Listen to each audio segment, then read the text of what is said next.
to a certain extent. Yeah. My question for you next is, PowerHome has never been better post-COVID, from what I'm reading. Yeah, it's wild, isn't it?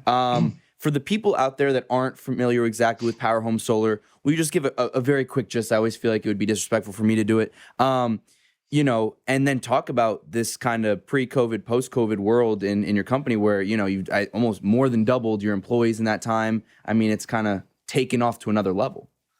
Yeah, and thank you. Basically, we give people an opportunity to own their power, not rent their power. It's the biggest message we've always done. And we started in 2015.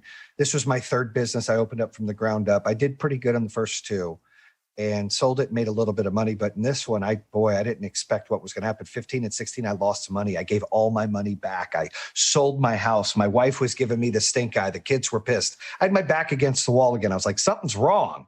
And in 17, I was able to turn it around and finally started getting a paycheck after 2 years of being open and started to grow the company the right way. You take all your lessons that you've learned and the wins and the struggles, and you try to implement it in a new company. And there's still adjustments and some unknowns, and you got to overcome that.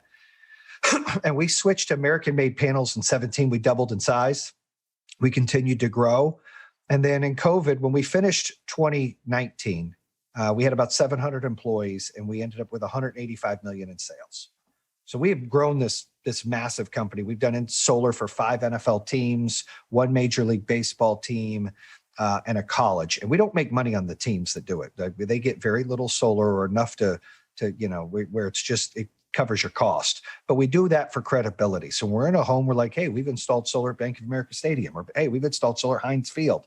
It allows the customer to go, oh yeah. Makes them feel a little better. It's all about a brand. Mm-hmm. And so in November of 19, they decided to make me the face of it. I didn't want to do it. We hired this ad agency called Sussman Agency. Alan Sussman's a genius. But we were going to hire Morgan Freeman, and we had this commercial laid out. And it was going to cost us $5 million to hire Morgan Freeman. And I laid out this commercial, and the guy goes, hold on, we're not going to spend $5 million on Morgan Freeman. If your company needed one more sale, who would you get? I said, me. They said, then we're going to put you in 25 million homes, and you're going to be this. And I said, I don't want to be. They're like, no. I'm like, nope, I don't want to be. They're like, no, this is what you're going to do. And because you're going to do this, we can utilize that money to put you in more homes, and more people will have a trust factor. They're like, think of, the popcorn. You got order whatever his name is, and you've got Colonel Sanders at KFC, and you've got the girl at Wendy's, and you've got the list goes on. He's like, you need to have a face for solar. You need to have I said, okay. So they sold me on this, and we did the new campaign the end of 19.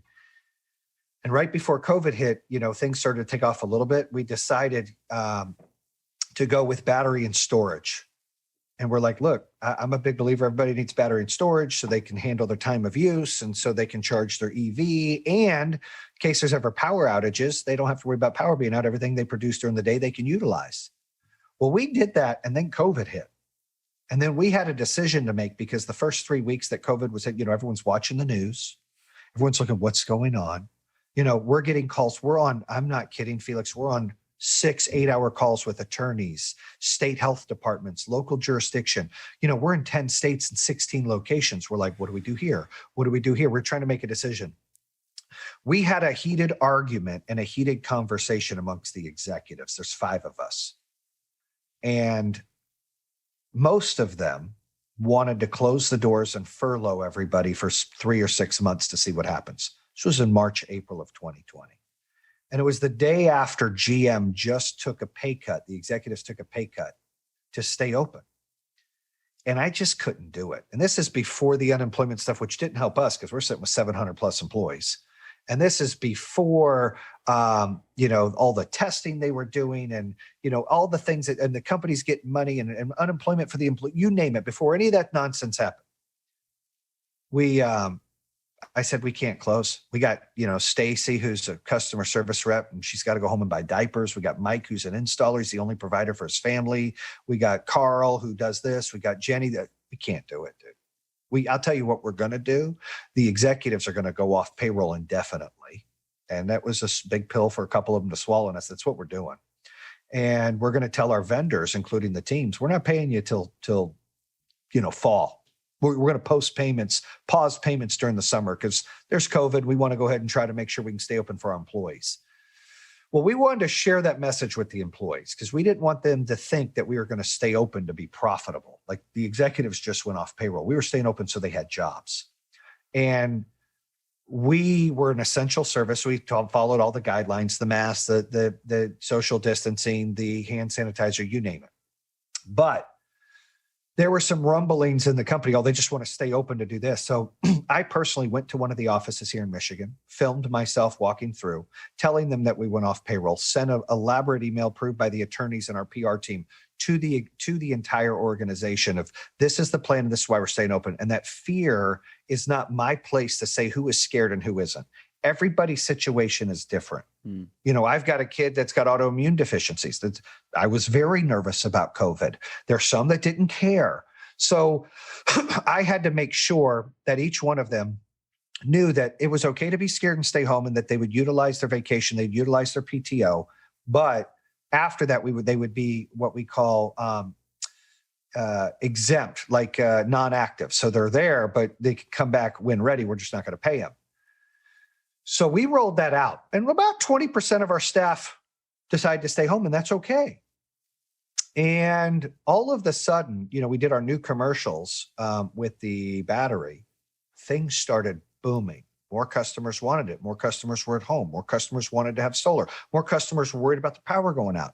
We were like, whoa, what is going on here?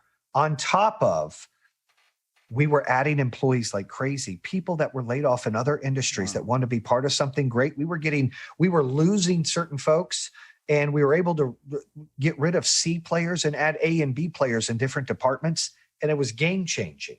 And then that took off. And because we took the pay cut and shared it, there were sales leaders and directors that are like, hey, we want to volunteer part of our bonus on this check to do this and this.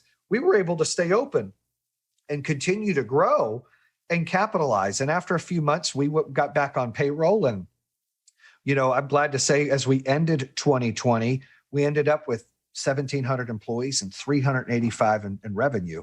And we have a run rate the second half of the year of about 600 million. So, you know, we're continuing to climb. I think a lot of it is the battery storage option that we did. I think it's the world we live in now. I think it's the future. We're the only ones trying to get customers all in on everything we do, because we don't just do solar, we do energy efficiency, battery and storage, and the panels.